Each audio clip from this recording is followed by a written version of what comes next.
नमस्कार दोस्तों, स्वागत है आप सभी का स्टडी आईक्यू में। मैं हूं आपका दोस्त राहुल सायगांवकर। आज की चर्चा शुरू करने से पहले आप सभी का आभार व्यक्त करता हूं मैं। Thank you very much.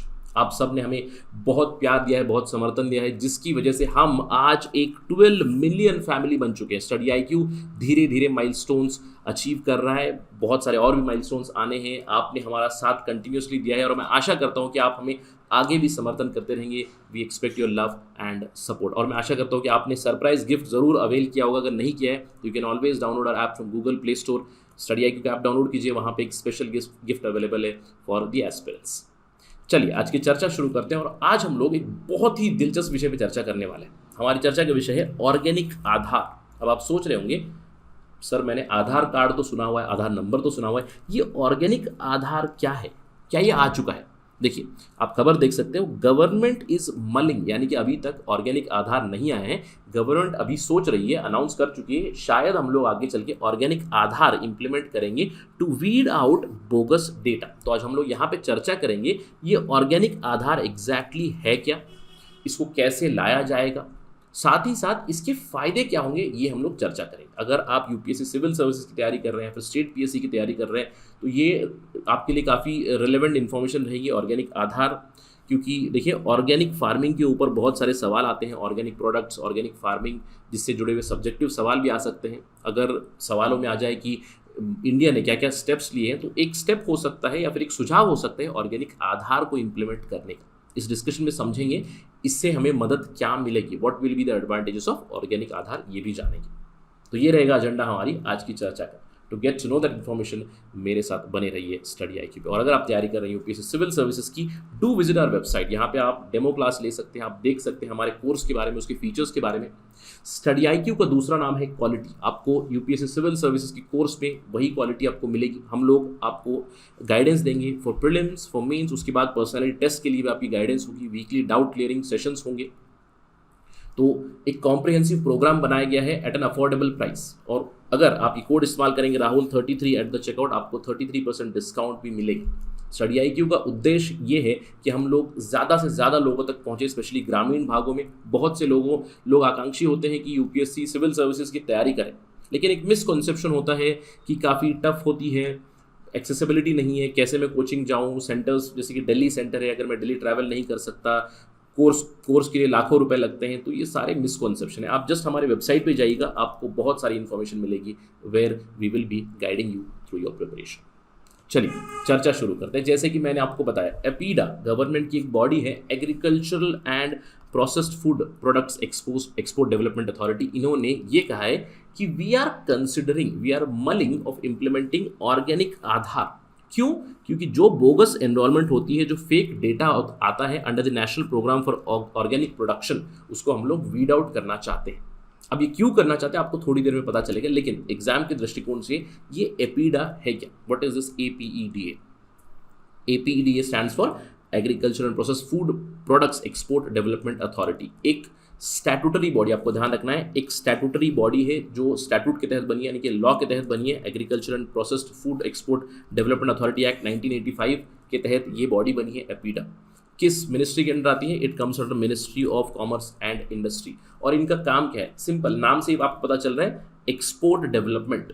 APEDA एक ऐसी बॉडी है, एक ऐसा लिंक है between Indian exporters and global market. यानी कि भारत से मुझे एग्रीकल्चर, आपको ध्यान रखना है, एग्रीकल्चरल और प्रोसेस्ड फूड प्रोडक्ट्स अगर भेजने हैं तो इंडियन एक्सपोर्टर्स को हम लोग मदद करते हैं, हैंड होल्ड करते हैं, ताकि वो अपने प्रोडक्ट्स ग्लोबल मार्केट में भेजें। और यहाँ पे एनपॉप के अंडर हम लोग ऑर्गेनिक प्रोडक्ट्स को भी भेज रहे हैं। एपीडा का हेडक्वार्टर है न्यू दिल्ली में। इसके 5 रीजनल ऑफिसेस हैं, मुंबई में, बेंगलुरु, हैदराबाद, कोलकाता और गुवाहाटी में इसके रीजनल ऑफिसेस भी है। और ये एक प्रोग्राम रन करते हैं, NPOP, national programme for organic production, 2005 से ही। अब इसके तहत होता क्या है? देखिए, हम लोग जानते हैं ऑर्गेनिक फार्मिंग को काफ़ी ज़्यादा पुश मिल रहा है। सिक्किम कंप्लीटली ऑर्गेनिक स्टेट बन चुका है। और आप जानते हैं कि ऑर्गेनिक प्रोडक्ट्स की काफ़ी डिमांड है। और आयरॉनिकली हमारे देश में उतनी डिमांड नहीं है ऑर्गेनिक प्रोडक्ट्स की, लेकिन फॉरेन में, अब्रॉड कंट्रीज़ में बहुत ज़्यादा डिमांड है ऑफ दीज ऑर्गेनिक प्रोडक्ट्स। और आप जानते हैं, अगर आप नॉन ऑर्गेनिक प्रोडक्ट लें और वही ऑर्गेनिक प्रोडक्ट लें, ऑर्गेनिक प्रोडक्ट के दर ज़्यादा रहेंगे, उसके दाम ज़्यादा रहेंगे। तो इसको हम एक्सपोर्ट प्रमोशन भी कर रहे हैं। 2005 से ये प्रोग्राम रन चल रहा है, जहाँ पे हम लोग ऑर्गेनिक फार्मिंग को प्रमोट कर रहे हैं। जो भी ऑर्गेनिक फार्मर्स है उनसे कनेक्ट करता है एपीडा, उनसे प्रोडक्ट लेता है, उनकी प्रोडक्ट को ग्रेडिंग करता है, उनके प्रोडक्ट को सर्टिफाई करता है। क्योंकि देखिए अगर मुझे प्रोडक्ट भेज रहे हैं, फॉर इंस्टेंस समझ लीजिए मैं एक फार्मर हूँ, राइट, राहुल एक फार्मर है जो ऑर्गेनिक मैंगोस एक्सपोर्ट करना चाहता है, ऑर्गेनिक अल्फोंसो मैंगोस, राइट। तो सरकार कनेक्ट करेगी, मुझे इनपुट्स देगी ऑर्गेनिक फार्मिंग कैसे करनी है, और मेरा जो प्रोडक्ट रहेगा ऑर्गेनिक अल्फोंसो मैंगो, इसकी पैकिंग, ग्रेडिंग, सर्टिफिकेशन में मदद करेगी। क्योंकि सर्टिफाई होना है, क्योंकि देखिए जो प्रोडक्ट जाना है, प्रोडक्ट के ऊपर एक लोगो होना है कि ये इंडिया का ऑर्गेनिक प्रोडक्ट है और मैं इसको भेजूंगा यूरोप, राइट। तो सर्टिफिकेशन आनी है। एनपॉप के अंडर प्राइवेट सर्टिफिकेशन बॉडीज़ भी है, यानी कि सरकार की सर्टिफिकेशन बॉडीज़ भी है, प्राइवेट सर्टिफिकेशन बॉडीज़ भी है। वो देखेंगी मेरा प्रोडक्ट और उस पर सर्टिफाई करके बताएगी कि ये ऑर्गेनिक है और अच्छी क्वालिटी का है, सारे सैनिटरी फाइटो सैनिटरी मेजर्स ये पास करते हैं और ये प्रोडक्ट हम एक्सपोर्ट कर सकते हैं बाहर। तो कुछ इस तरह के प्रावधान है, राइट। अब इसमें छेड़खानी हो रही है, इसी को रोकने के लिए एपीडा ने मल किया है। एपीडा ये सोच रही है कि ऑर्गेनिक आधार लेके आएंगे। अब ये ऑर्गेनिक आधार होगा क्या? देखिए, ऑर्गेनिक आधार आइडेंटिफाई कर पाएंगे कि जेन्युइनली कौन से वो किसान हैं जो ऑर्गेनिक फार्मिंग कर रहे हैं। जैसे कि अगर मैं ऑर्गेनिक फार्मिंग कर रहा हूँ तो समझ लीजिए अगर मैंने फेक डेटा दिया, मेरा जो अल्फोंसो मैंगो आ रहा है वो ऑर्गेनिक है ही नहीं। ऑर्गेनिक का मतलब क्या होता है? ऑर्गेनिक का मतलब है कि उस पर्टिकुलर प्रोडक्ट पे कोई केमिकल नहीं होना चाहिए, एकदम नेचुरल प्रोसेस में वो बन जाना चाहिए ना। लेकिन अगर मैं फर्टिलाइजर इस्तेमाल कर रहा हूँ, केमिकल चीज़ें इस्तेमाल कर रहा हूँ, इंसेक्टिसाइड्स, हर्बिसाइड इस्तेमाल कर रहा हूँ, तो that is not organic product, right. लेकिन अगर मैं फेकली उसको सर्टिफाई करके, राइट, फेक सर्टिफिकेशन करके उसको आगे भेज रहा हूँ, then it is a problem. इसी को आइडेंटिफाई करने के लिए ऑर्गेनिक आधार दिया जाएगा। ऑर्गेनिक आधार में हम लोग के पास ऑलरेडी आधार कार्ड है, आधार कार्ड को जोड़ दिया जाएगा यूएल पिन के साथ। अभी यूएल पिन क्या है? Unique land parcel identification number. जो भी जमीन रहेगी उस जमीन को भी एक 14 डिजिट नंबर आ चुका है। 10 राज्यों में यूएल पिन है। हम क्वाइट श्योर कि बहुत सारे किसानों के पास उनके खेत का यूएल पिन आ चुका है। जिन राज्यों में नहीं हुआ है वहाँ पे भी धीरे धीरे रोल आउट हो जाएगा। और एपीडा ने वही कहा है कि जैसे ही नेशन वाइड रोल आउट हो जाएगा तो हम लोग यूएल पिन को जोड़ देंगे आधार के साथ, which would be used to identify organic Aadhaar. यानी कि ऑर्गेनिक फार्मिंग कौन कर रहे हैं, कौन से किसान हैं जो ऑर्गेनिक फार्मिंग कर रहे हैं, उनके आधार नंबर और उनके unique land parcel identification number से हम लोग आइडेंटिफाई कर सकते हैं और उनके प्रोडक्ट्स को हम लोग प्रमोट करेंगे। अब सवाल ये उठता है कि सर इतना ज़्यादा हैसल क्यों? ऑलरेडी आधार है, इन सारी चीज़ों को क्या मतलब बनता है? How is it useful? देखिए, जैसे कि मैंने आपको बताया, what is the need of organic Aadhaar. Organic products की आयरॉनिकली इंडिया में डिमांड कम होती है, लेकिन फॉरेन कंट्रीज में डिमांड बहुत ज़्यादा है। जैसे कि European commission, Switzerland already India के जो ऑर्गेनिक प्रोडक्ट्स आते हैं और इंडिया के सर्टिफाई होकर जो आते हैं उन्हें एक्सेप्ट करते हैं अंडर द एनपॉप प्रोग्राम। बहुत सारी चीज़ें हैं जो इंडिया से एक्सपोर्ट होती हैं, फूड प्रोडक्ट्स, प्रोसेस प्रोडक्ट्स हो, यूरोपियन यूनियन हो, यूरोपियन कमीशन हो, स्विट्जरलैंड हो, इन्होंने तो एक्सेप्ट किया है। बाकी कंट्रीज़ के साथ, साउथ कोरिया, ताइवान, कनाडा, इनके साथ हमारी नेगोशिएशन चल रही है।